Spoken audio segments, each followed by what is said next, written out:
했습니다. 아멘. 성경 보겠습니다. 오늘 말씀은 요한 1서 1장 7절에서 9절입니다. 요한 1서 1장 7절에서 9절, 저와 여러분이 한 목소리로 같이 봉독하겠습니다. 자, 시작. 그가 빛 가운데 계신 것 같이 우리도 빛 가운데 행하면 우리가 서로 사귐이 있고 그 아들 예수의 피가 우리를 모든 죄에서 깨끗하게 하실 것이요, 만일 우리가 죄가 없다고 말하면 스스로 속이고 또 진리가 우리 속에 있지 아니할 것이요, 만일 우리가 죄를 자백하면 그는 미쁘시고 의로우사 우리 죄를 사하시며 우리를 모든 불의에서 깨끗하게 하실 것이요. 아멘. 자, 오늘은 성금요일, 예수님께서 십자가를 지신 날, 그리스도 안에서 홀로 그리고 함께 걷는 길 마지막 말씀을 여러분들과 함께 나누고자 합니다. 어제에 이어서 성도의 공동생활 다섯 번째, 죄의 고백과 성찬에 대해서 오늘 말씀을 드리고, 이제 오늘 저녁에는 홀로 있는 날 섬김, 그리고 죄의 고백과 성찬 있었던 이야기들을 총정리하면서 마무리하도록 하겠습니다. 어제 우리에게 너무나도 낯선 이야기, 어떻게 보면 좀 불편할 수 있는 이야기, 서로 죄를 고백하라라는 이야기를 했습니다. 우리가 서로 죄를 고백할 때, 오늘 9절 말씀에 우리가 죄를 자백하는 것도 서로 죄를 고백하는 것의 큰 범주 안에 들어갈 수 있는데요, 이때 보네포 목사는 이렇게 얘기합니다.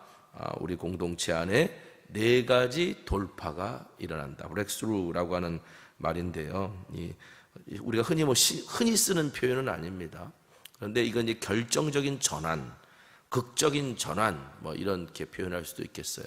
그러니까 우리가 서로 죄를 고백하는 공동체가 될 때, 그렇게 공동체로 자라나갈 때 우리 안에 네 가지 돌파, 새로운 차원으로 들어가는 문이 열린다라는 뜻이겠죠. 근데 왜 돌파라는 말을 썼을까 생각해 봤습니다. 죄라고 하는 것은 하나님과 우리 사이를 갈라놓습니다. 그러니까 죄는 하나님과 오늘 우리를 분리시키는 게 죄예요.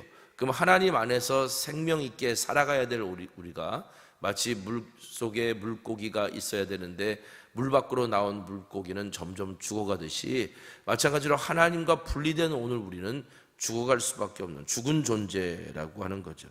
자, 그런데 이 죄로 인해 하나님과 분리되면 결국은 내가 열매 맺어야 될 것이 열매 맺지 못하는 거예요.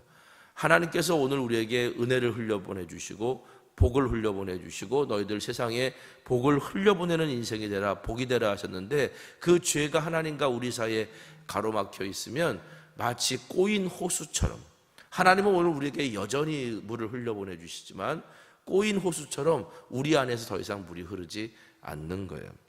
자, 그리고 이 결과는 또 성도와 성도 사이에 간격을 벌려놓고 담을 쌓게 만듭니다.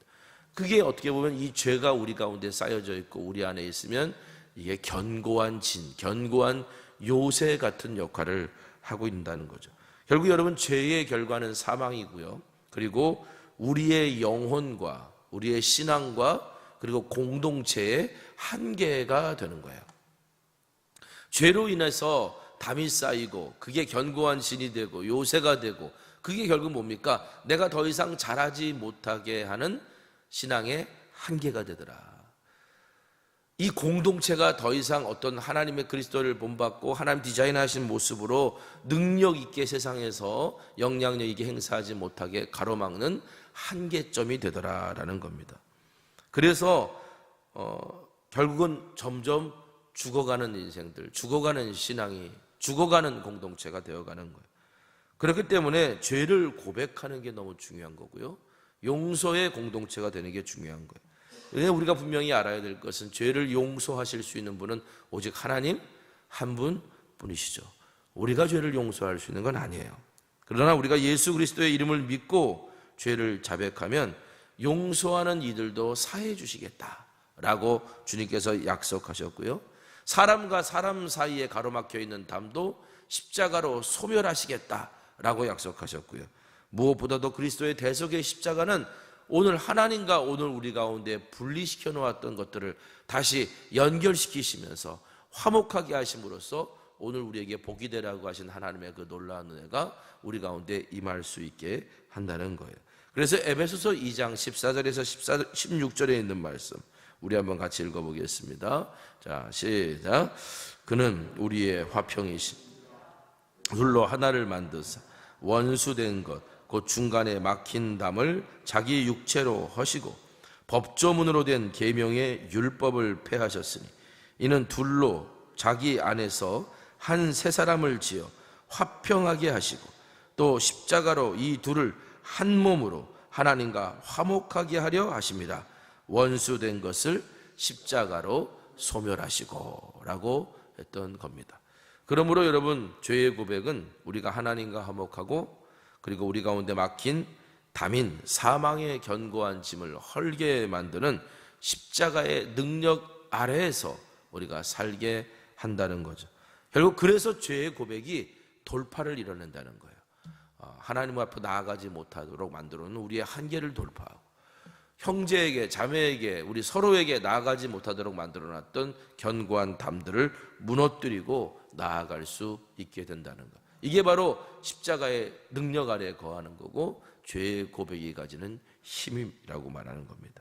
자, 그렇다면 우리가 서로 죄 고백하는 공동체로 자라나갈 때 우리에게는 어떤 돌파가 일어날 수 있을까? 첫 번째는요, 죄를 고백하는 가운데 성도의 교제로 가는 돌파가 일어난다, 이렇게 보네포 목사는 말합니다.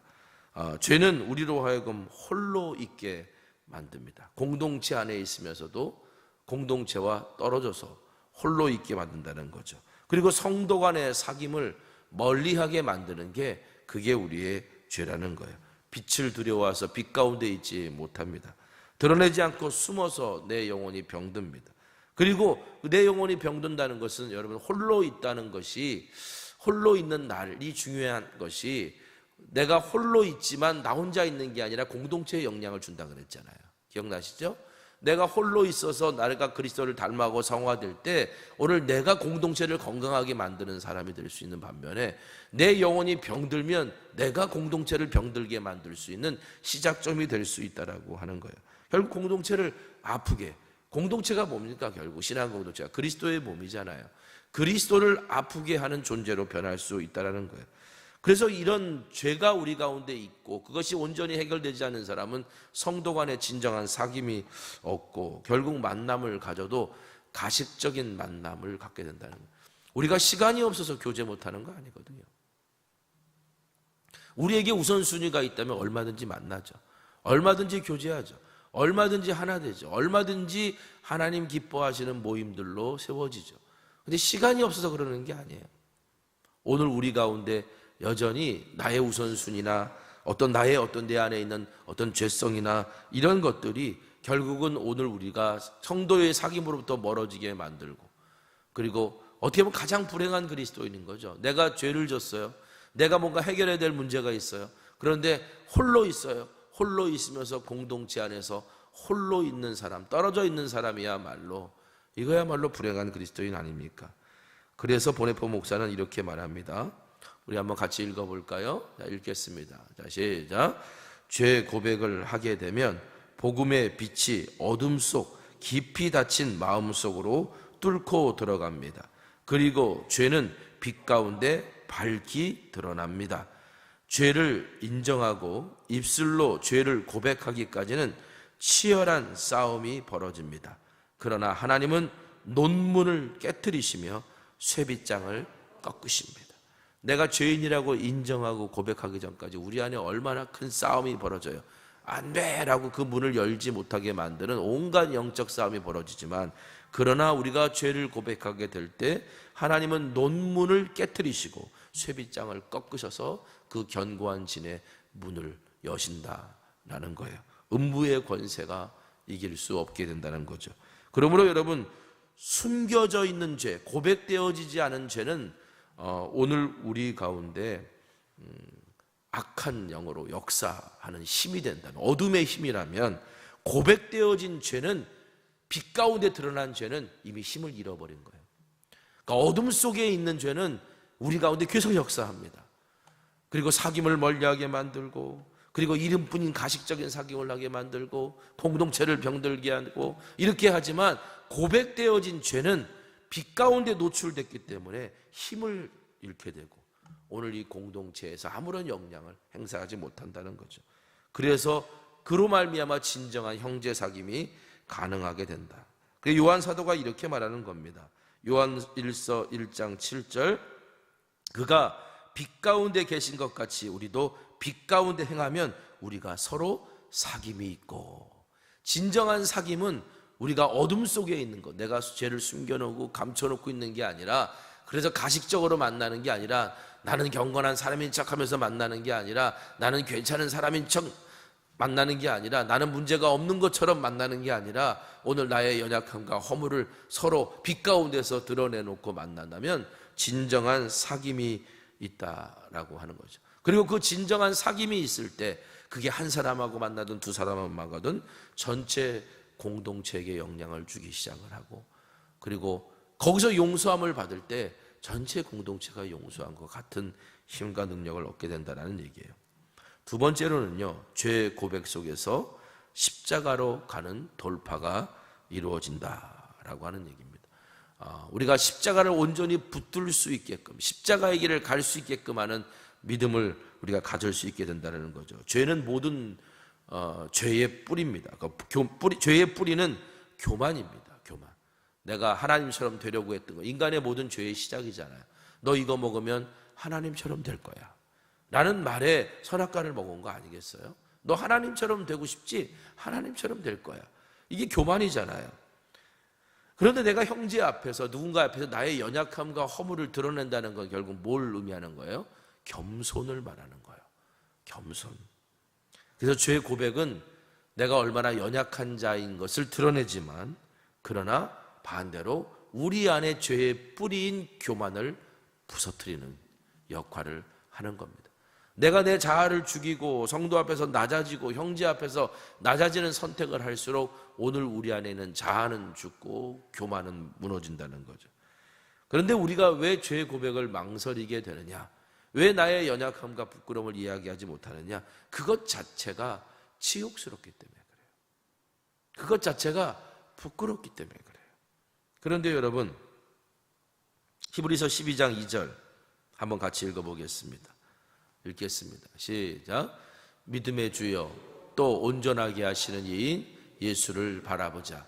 그는 그 앞에 있는 기쁨을 위하여 십자가를 참으사 부끄러움을 개의치 아니하시더니 하나님 보좌 우편에 앉으셨느니라.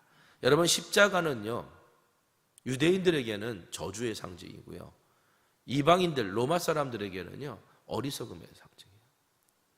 어떻게 보면 십자가에 달리신 그리스도는요 수치를 당하신, 그러니까 세상의 사람들이 당할 수 있는 가장 극도의 수치를, 인간의 가장 날 것을 보여주는 모습이에요. 온몸이 홀라닥 벗겨진 채 십자가에 매달려 내가 할 수 있는 모든 신음과 고통의 소리를 내는 그 가장 연약한 모습을 사람들 앞에 그대로 노출하는 게, 그게 십자가예요.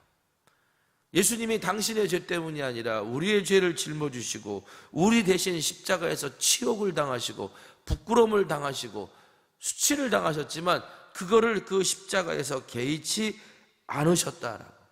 왜? 오늘 우리를 위해서. 우리가 대신 져야 될 수치, 우리가 져야 될 부끄러움, 우리가 져야 될 수치를 대신 지시기 때문에. 여러분, 우리가 죄 고백을 통해 그래서 그리스도의 십자가에 참여할 때 우리의 교만을 다 꺾어버리고, 그리고 그리스도와 진정한 사귐을 이룰 수 있으며, 그리고 오늘 우리가 십자가를 붙들고 출발하고 길을 잃지 않고 마지막 부활의 영까지 달려갈 수 있도록 죄 고백은 우리에게 그런 돌파를 이뤄낸다는 거예요. 그래서 요한 1서 1장 7절 하반절에 이렇게 말합니다. 우리가 서로 사귐이 있고 그 아들 예수의 피가 우리를 모든 죄에서 깨끗하게 하실 것이요 라고요. 세 번째는요, 죄 고백 속에서 새 생명으로 가는 돌파가 이루어진다는 거죠. 죄를 고백하고 용서함을 받는 곳에서 어떤 일들이 벌어지느냐? 내가 죄를 고백했어요. 용서함을 받았어요. 그때 나는 마치 세례를 받았을 때 내가 뭔가 은혜를 받고 내가 주님 앞을 처음 영접했을 때, 그래서 내가 정말 회개하고 내가 주님이 주시는 기쁨이 있었을 때, 바로 그때의 어떤 새로운 삶이 우리 가운데 일어나게 된다는 거예요. 여러분, 새 생명 가운데 행하는 삶은 어둠 속에 행하는 삶이 아니라 빛 가운데 행하는 삶이라고 그랬잖아요. 7절 말씀에 그가 빛 가운데 계신 것 같이 우리도 빛 가운데 행하면 그랬잖아요. 그러니까 여러분, 우리가 새 생명 가운데 사는 삶은 이제 어둠에서 살아가는 삶이 아니라 빛에 이끌려 살아가는 사람이 된다는 거예요. 그런 의미에서 바울은 이렇게 말했습니다. 로마서 6장 4절 우리 한번 같이 읽어볼까요? 읽겠습니다. 자, 시작.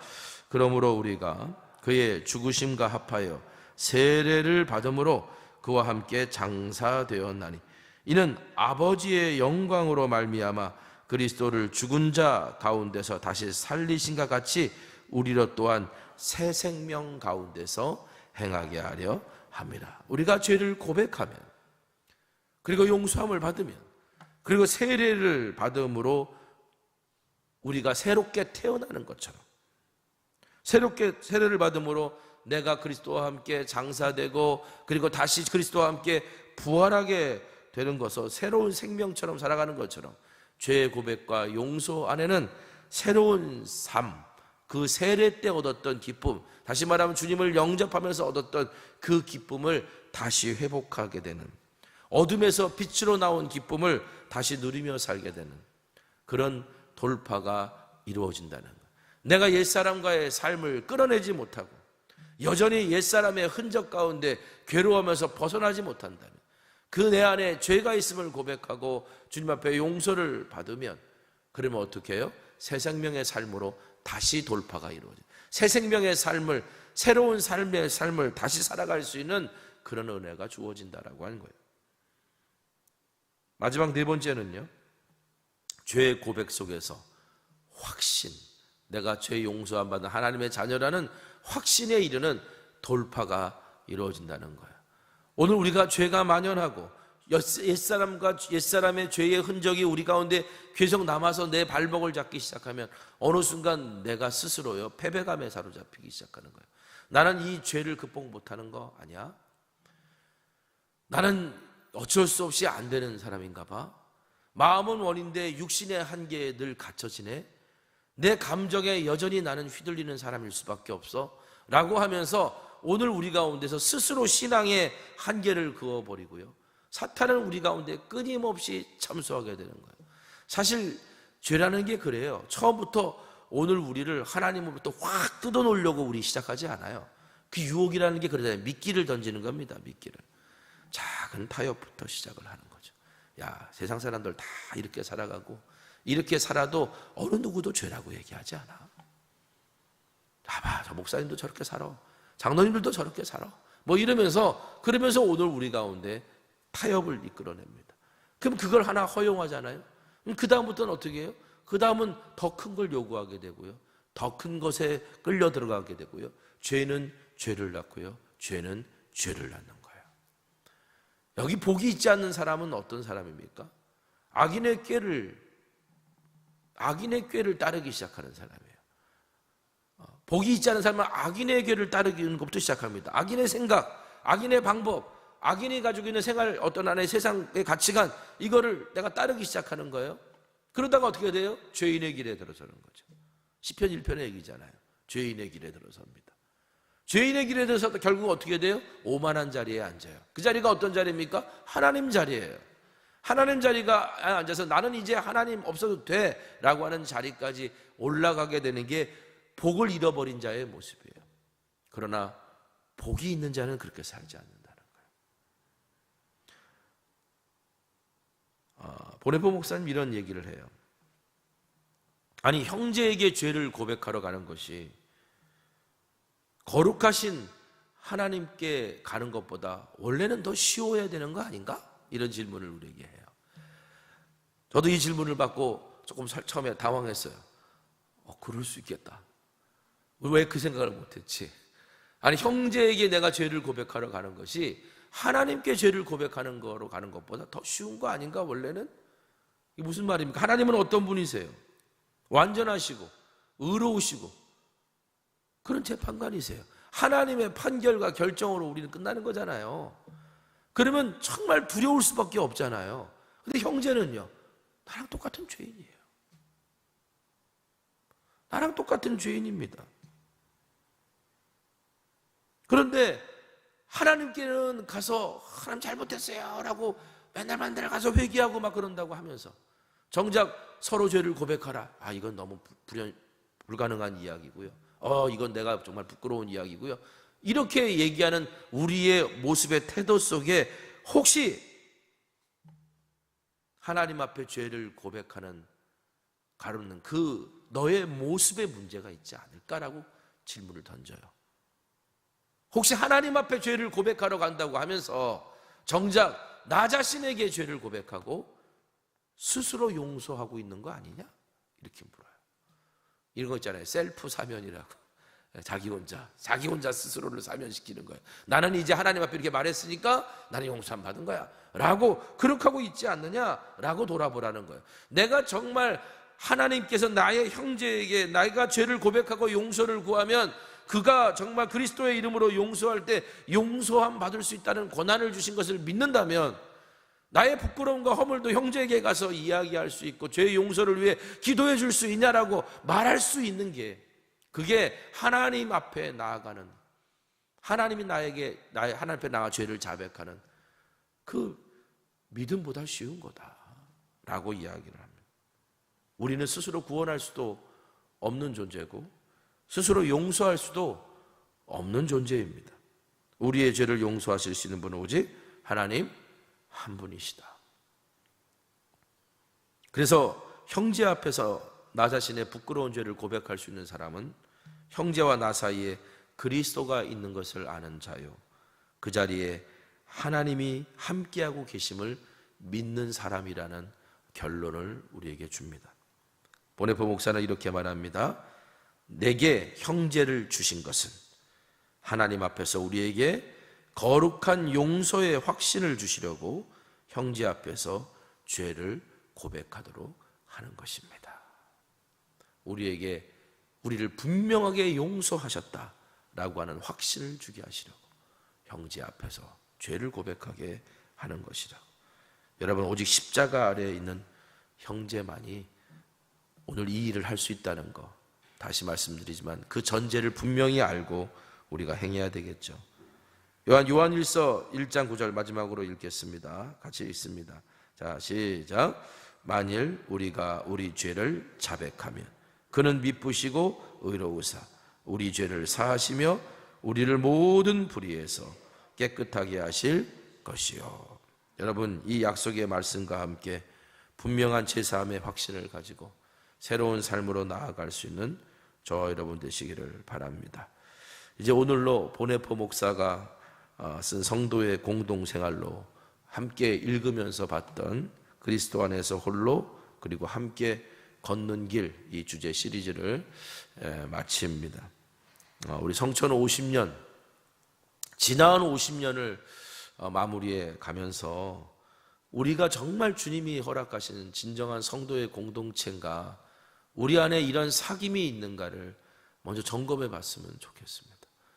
여러 가지 뭘 하는 건 되게 중요해요. 그런데 우리가 그것을 하면서 정말 우리가 진짜 성도의 공동체인가, 우리 안에 서로가 서로에게 고백해야 될 죄는 없느냐, 우리 안에 우리가 회복돼야 될 관계는 없느냐, 우리 안에 십자가 앞에서 나를 무너뜨려야 될 것은 없느냐. 여러분, 최소한 오늘 우리가 새로운 50년을 맞이하기 전에 진정한 성도의 교제를 이루어갈 수 있는, 공동체를 이루어갈 수 있는 그런 어떤 영적인 준비들은 해야 되지 않겠습니까? 우리가 성도의 교제가 시간이 없어서 못하는 게 아니에요. 성도의 교제가 어떤 환경이 주어지지 않아서 못하는 게 아니에요, 사실은.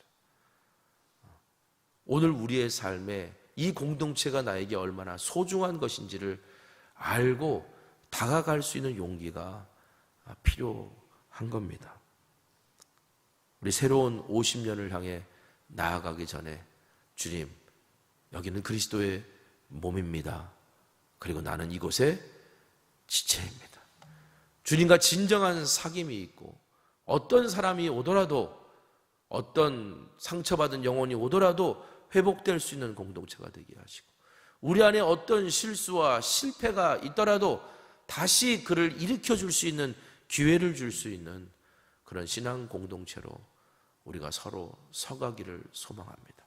우리의 연약함의 죄를 주님 앞에 고백하고 하나님 앞에 나오는 사람들을 다시 일으켜 줄 수 있는 공동체. 여러분, 이거야말로 우리 주님께서 십자가를 지신 이유가 아닐까. 그 공동체가 세상을 살립니다. 저는 우리 성전교회가 그런 교회가 되길 원하고 저도 이 교회 안에 그런 지체이길 원하고 여러분도 그런 지체로 서기를 소망하는 그런 은혜가 있기를 간절히 소망합니다. 우리 찬송가 150장